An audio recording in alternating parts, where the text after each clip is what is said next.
Take two.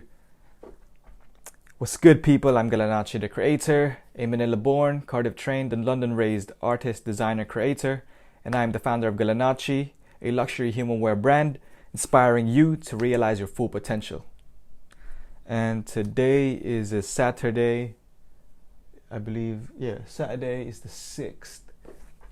It's the 6th, so I'm recording it. I'm going to be posting this tomorrow on Sunday. But yeah, let's just run through some of the things that we did the past 5 days since the beginning of the week. So yeah, let's get right into it. So to start on Monday, I was doing up mock-ups. So I continued doing up the mock-ups for the core collection that I'm building, and it's so that it can go into the business plan. I can show you a little sneak peek. I mean, if you follow me on Instagram, I like to show a little sneak peek, whatnot, man, because I don't know, I just get excited, you know. I just want people to see the shit. But yeah, it's one of them is this tracksuit jacket, you know, and it's inspired by this Adidas. It's like I have this bright orange Adidas. I think it's an Adi color tracksuit. Yeah, I think that's what you call it. And I really like the fit. I love how it had a long turtleneck type. What do you call it? Yeah, the neck. And then it had these nice cuffs to it too. And then the waistband, and I love the fit of it. So I made my own version using one of the looks that I did last year for the 365 series, and just, you know, building up on those designs and creating mock-ups out of them. And at the same time, I'm developing the designs because I removed certain features or changed up certain features. So especially with the branding, so the 2 keys to greatness on both of the upper chest. But other than that, it's the overall design stays the same. So you can see, simple, you know. But yeah, you know, I'm slowly working through that. There's a couple that I have yet to do. Yeah, man, it's this one from that look, if you could see.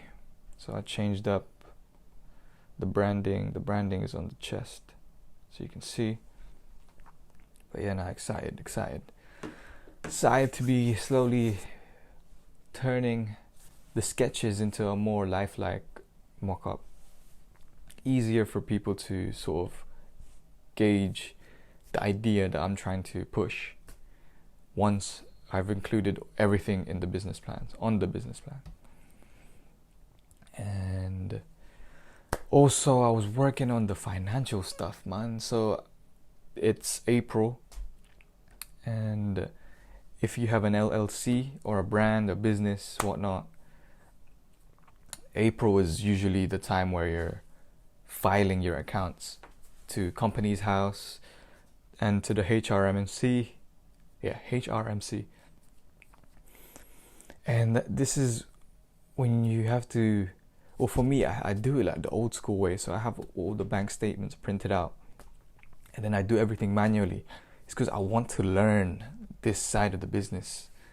You know, there are apps that automate this and whatnot, but I want to learn the actual ins and outs of how to calculate corporations tax, profit and loss, knowing about the balance sheet, and just all those bits, you know, because when you know the ins and outs of your business, then it's easier for you to understand how things work behind the scenes, especially the financial stuff.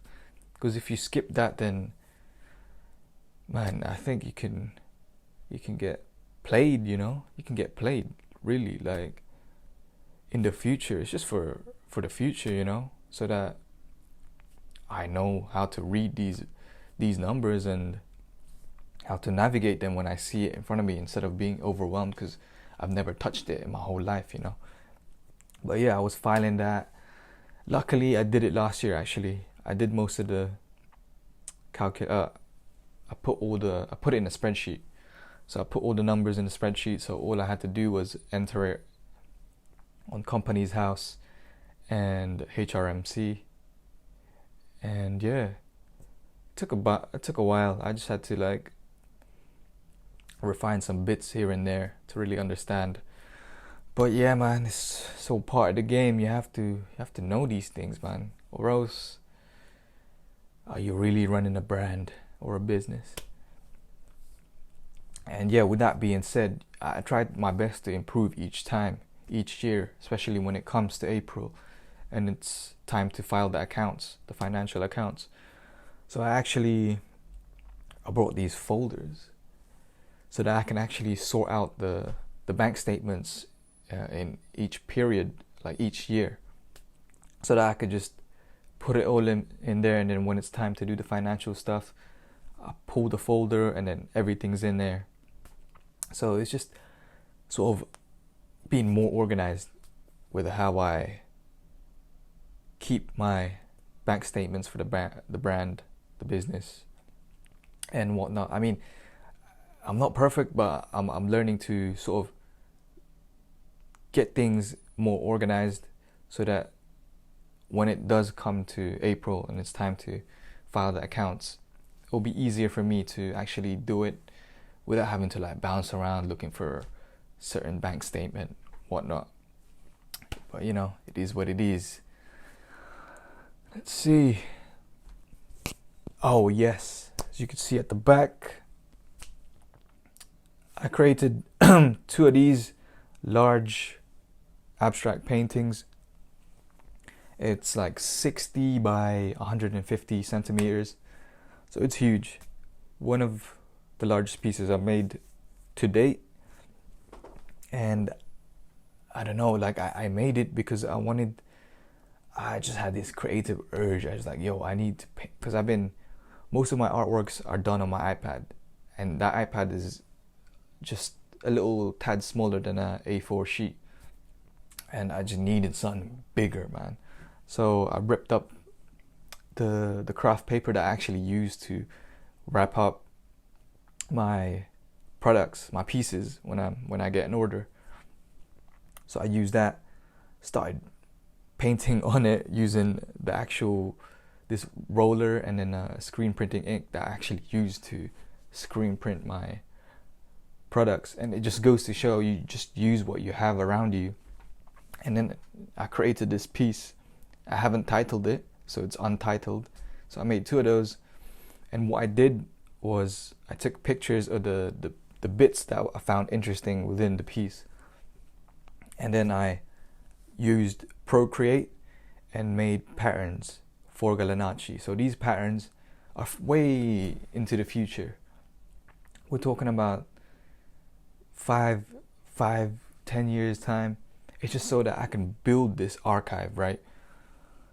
Because always, for me, I take pride in using references that I've made, you know, on top of taking references from books, Korean dramas, man, anything, pop culture, whatnot, boxing. One of them is, and then the other is, making my own references. So like the 365 designs, and I have a bunch as well of like t-shirt designs, graphic designs, and now it's the patterns. I can show you one that I made. And like I said, if you follow me on IG, I post some snippets here and there. But yeah, imagine I extracted that from the painting behind me. So I put it on. So I took a snapshot of a certain, say the corner, right, of the painting. Took a picture, put it on Procreate, and just mirrored it multiple times, rotated it, and just really played with the overlay until I get something like this. And I'm sometimes by the time I kind of finished doing it, I'm like, yo, how the hell did I do this? Like, ain't no way. Like, if you told me to design this, I wouldn't even know where to start. So it's all about playing. So me creating this abstract painting is just all play.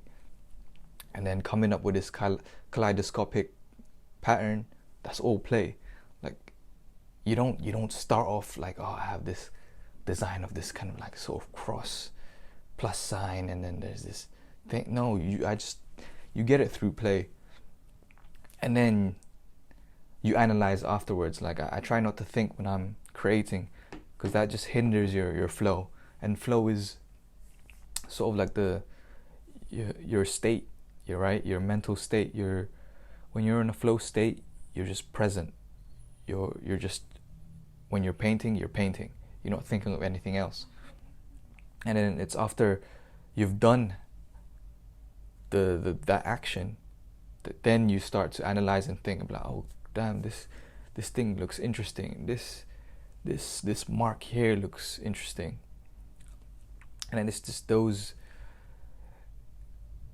bits that if you try to mix them during your flow state, it just messes up the whole process. Like, you overthink, and then the creative flow just breaks, And I try to keep those two separate. So the flow state and then the analyzing part, I keep those two things separate, because it just breaks the flow if you do it at the same time, at least for me. And yeah, actually, what else did I do? I updated the thumbnails for GALANACCI. So for GALANACCI Diaries, because back then it would be just what you see here. It's just this. It's like a screenshot of what I'm doing, and it's not the most engaging, really. So I kept it simple, just some handwritten titles, of course me on the side, whatnot, and then the episode numbers. It's just for the people, easier to sort of see, okay, this episode's about that, this episode's about that, oh, that episode is at 12, da-da-da-da. Especially when I'm doing the snippets, I spread these all around social media, and I include what episode they're from. So if people want to watch the full episode, they'll be able to go to my YouTube, GALANACCI, and then just find the episode, and then I also break it down in segments, so they can just find that clip, where that clip was from. Nice and easy. But yeah, that's it, man. I'm a proper YouTuber now because I have the thumbnails going on, But yeah, man, that's funny, because back in the day, man, 10 to 15 years ago, I'm still am on YouTube, but I used to just like consume so much YouTube, like the Ryan Higgers, what do you call it? The proper OG people, on YouTube, like back in the day. And I always wished that, I wish I did YouTube, but now I'm doing it, so I'm living the childhood dream, you get me? But yeah, I'm grateful for that, because GALANACCI has opened up this kind of avenue for me to live my dreams in reality, and we're slowly turning that dream into a reality bit by bit. And yeah, I think that should wrap up what I did this week for that segment. So let's just get into what I thought about this week. I actually got my notes like pinned on my iPad, so I could just have a look. Yeah, like I mentioned, just looking back, reflecting back, like most of my works that I created, they came from play and not overly thinking about them. So like, for example, the painting at the back, and then the kaleidoscopic patterns that I made from it, I think that's one of my best works to date. And I didn't get to that by overly thinking. It was just me engaging with the action of doing, and being in that flow state. And it's just peaceful, man, because you don't think about anything else. You're just focused on putting the paint on the canvas, and then everything else is quiet.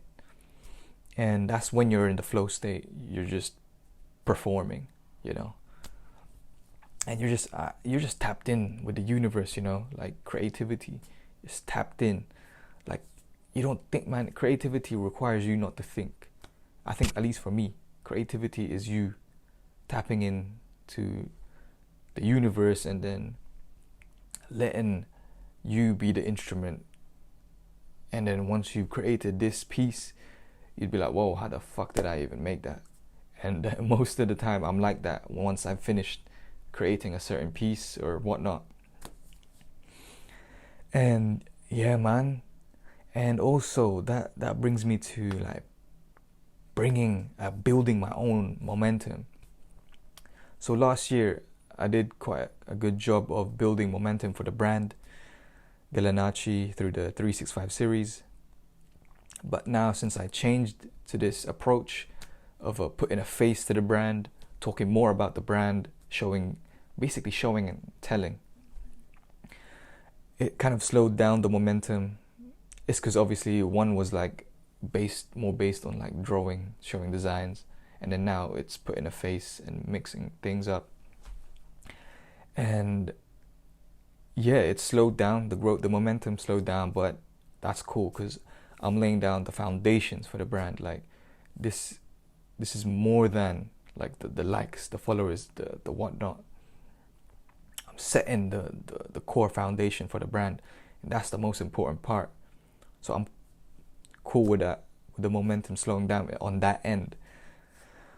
But yeah, man, for you, especially if you're independent, you don't have big investors or like proper industry connections, you have to create your own momentum, you know, and that takes time. That could take 5 years, it could take 10, it could even take 1 year, but you have to build your own momentum so that you can catapult yourself to the top. And we're slowly approaching that, you know, because this ripple will be a tsunami. That's one of the things I was saying to myself. Yeah, man, this ripple, it might seem just like a ripple right now, but give it time, man. This shit's gonna be a fucking tsunami, man. It will just sweep the whole place. But yeah, man. And one of the other thoughts as well is I need to make it, man, so I can show like the next generation that you can follow each and one of your passions and turn it into a career. So that it's not just like about the traditional paths of like going to uni, getting a 9-to-5 and doing it that way, man. There's other avenues to build a career, especially within the field of your interests. So for me, it's art, design, fashion, boxing. I mix all of that under one roof, under GALANACCI. That's what you see. And also, if my 17-year-old self was here to actually see what I'm doing, man, he'd be smiling, man. He'd be like, yo, that's fucking sick, man. Man's doing it up. And yeah, man, we're doing it, man. We're living up the younger me's dreams, because that's like what I actually want to do, not whatever I previously did, like the architecture stuff and whatnot. But, you know, it is what it is.